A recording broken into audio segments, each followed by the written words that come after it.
I grew up in Birdsboro, Pennsylvania, and if you're asking yourself, where is that? That's kind of the reaction I would expect. It's a small town in southeastern Pennsylvania, about an hour 15 northwest of Philly. I grew up playing all the traditional sports, like all of them. My mom put me in a lot of sports to keep me busy when I was little. I was a pretty energetic kid. So I played baseball and soccer and basketball, and I was on the swim team, and I loved skateboarding. I never really struggled in school per se, but my family could hardly keep me sitting still long enough to read a book or do schoolwork, especially at my mom's house, who had a basketball net right out back. And to this day, I can still knock down some threes.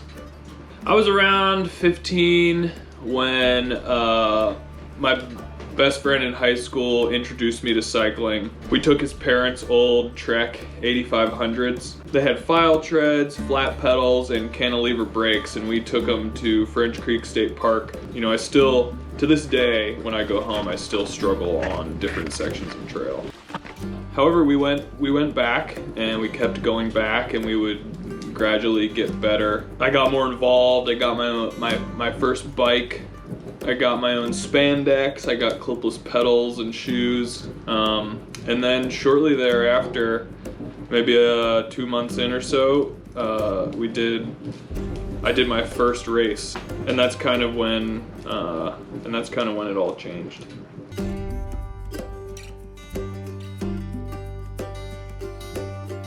From there, I just fell in love with the sport and kept getting more involved and doing bigger races. I got involved with the national team, did world championships in 2008. Once I was introduced to the highest level of the sport, I kind of got obsessed and addictive, and I just couldn't stop.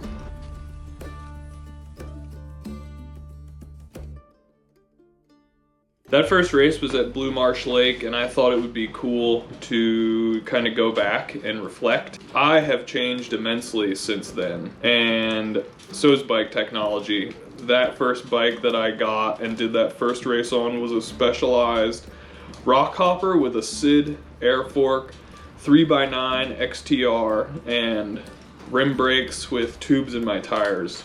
In fact, I still have that bike. My mom rides it occasionally when she's not riding her Kona Rove. I thought it would be cool to go back to that place on a bike that I now have, the Kona Libre. It's a bit of a Swiss Army knife of bicycles.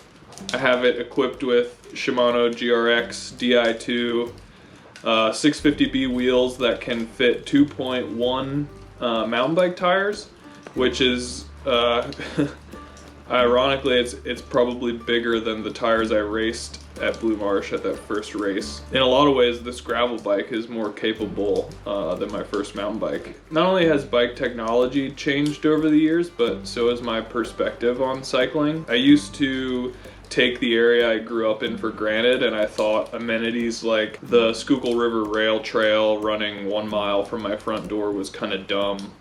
Thought it was just like a flat gravel path. Now I see the value in such trails, and when I go home, I pretty much use it for every ride. I'm fortunate enough to live along a 20+ mile stretch of that trail that I can get on 1 mile from my door and ride directly to Blue Marsh Lake. So I figured that's what I should do. Go back to the place that I competed in my first ever mountain bike race on a bike that's capable of all the surfaces.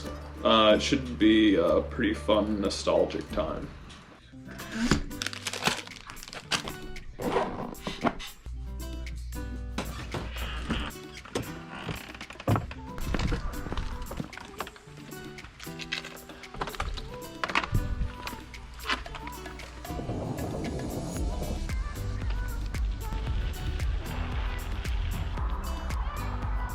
Clear.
I think it's important to keep an eye on the future and have goals to stay motivated, but at the same time, looking back on the past can really lend some perspective, and it's been cool to watch bike technology get to where it is now. It allows me to kind of go back to these places where I have these experiences and really just make completely new ones, which is kind of just like deepening my love for the sport of cycling.